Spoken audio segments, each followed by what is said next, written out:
উত্তর এলাকাটা মাদক প্রবণ এলাকা হিসেবে সবাই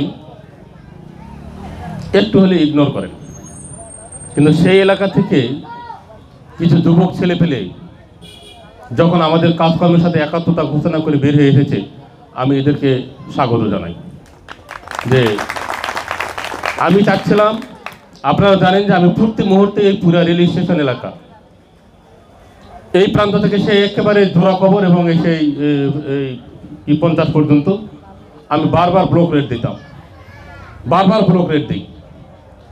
আমার উদ্দেশ্য হলো একটাই, আমার জরিপে আমি দেখেছি যে এই রেল স্টেশন তত্ত্বটা ছেলে ফেলে যা এই মাদকের সাথে যুক্ত হচ্ছে এবং এই মাদক নিয়ে তারা সর্বনাশা পথ গ্রহণ করছে।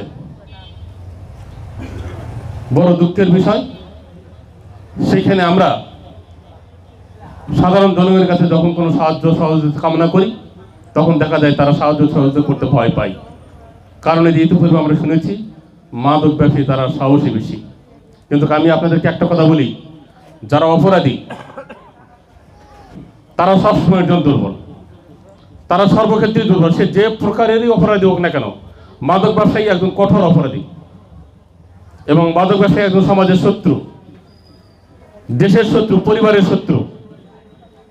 তার প্রতি কোনো কনসিডার হবে না, তার প্রতি কোনো কনসিডার করার সুযোগ নাই।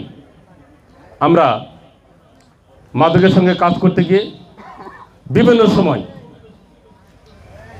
সাধারণ জনতাও বটেই, পুলিশও অনেক সময় অ্যাসাল্ট হচ্ছে, আঘাতের সম্মুখীন হচ্ছে। আমার এখানেও আমি বারবার এরকম প্রতিকূলতার সম্মুখীন হয়েছি, কিন্তু আমি পিছিয়ে যাইনি, পিছু পা হয়নি। এবং এখানে আইনি সহায়তা 100% থাকবে। এখান থেকে একটি এজাহার গেছে, অসম্পূর্ণ একটা এজাহার গেছে, কে দিয়েছে আমি জানি না।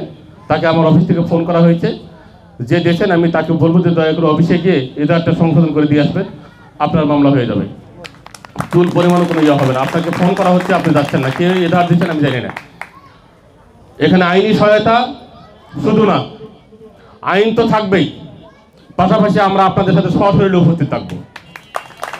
এবং আমার পুরো থানা আপনারা জানেন যে আমরা সকলেই মাদকের বিষয়ে অত্যন্ত সোচ্চারভাবে কাজ করছি। কারণ এটা একটা সীমান্তবর্তী একটা উপজেলা, যে উপজেলায় একটু হাত বাড়ালেই মাদকের সংস্পর্শে যাওয়া সম্ভব।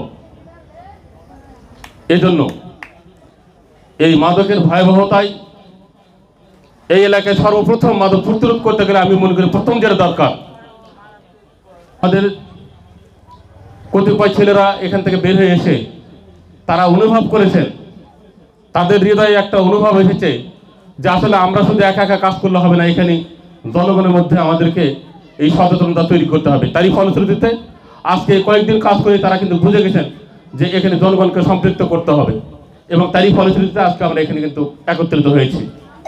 আসলে সকলে মিলে যদি আমরা একটু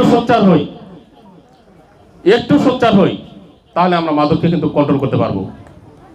আজকে আপনার